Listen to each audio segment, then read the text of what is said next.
कहते हैं जब अक्ल घुटनों में चली जाती है तो फैसले राजनीति से लिए जाते हैं और भुगतना जनता को पड़ता है। आज की खबर कुछ ऐसी है। एक ऐसा देश जिसने सोचा कि वो भारत को साइडलाइन करके दुनिया से कुछ भी खरीद सकता है, और एक ऐसा देश जिसने बिना शोर मचाए सिर्फ एक फैसले से पूरी सप्लाई चेन को लॉक कर दिया। हम बात कर रहे हैं भारत और बांग्लादेश के चावल विवाद की।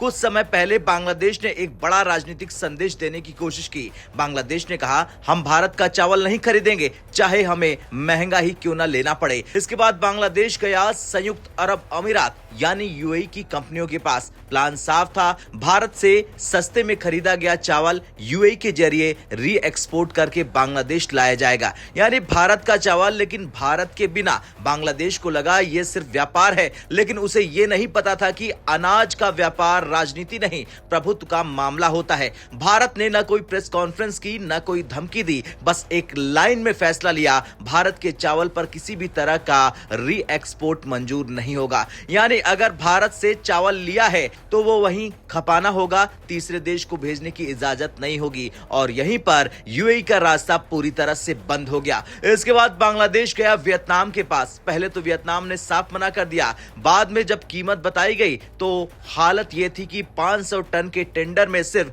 32,000 टन चावल, वो भी भारत से कई गुना महंगा। यानी भारत से पंगा लेने का सीधा मतलब था खाली पेट और खाली गोदाम। अब बांग्लादेश को समझ में आ गया कि अनाज का व्यापार अमेज़न से ऑर्डर करना नहीं होता है। दुनिया में दो चीजें ऐसी होती हैं जो सिर्फ पैसे से नहीं मिलती, पहला है अनाज और दूसरा है हथियार, और भारत इन दोनों का सबसे बड़ा सप्लायर है। अब वही बांग्लादेश जो कह रहा था भारत का चावल नहीं लेंगे, आज कहने लगा भारत से रिश्ते सुधारना चाहते हैं।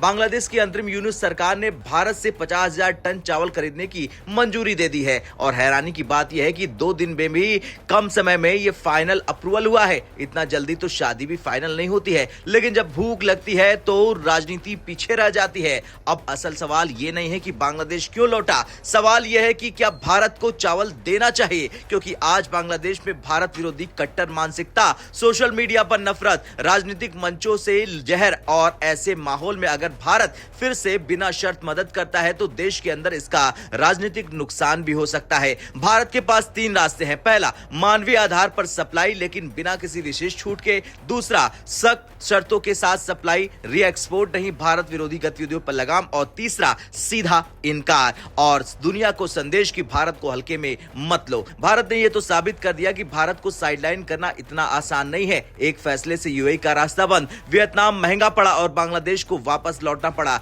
ये सॉफ्ट पावर नहीं, स्मार्ट पावर है। और वो कहते हैं ना, समय आने पर वही काम आता है जिसे तुमने कभी नजरअंदाज किया था। आज बांग्लादेश उसी भारत के दरवाजे पर खड़ा है जिसे वो राजनीतिक संदेश देना चाहता था, और फैसला भारत को करना है, भावना से या रणनीति से। और आपसे सवाल, क्या भारत को चावल भेजना चाहिए बांग्लादेश? हाँ या ना में कमेंट कर अपनी राय जरूर दें।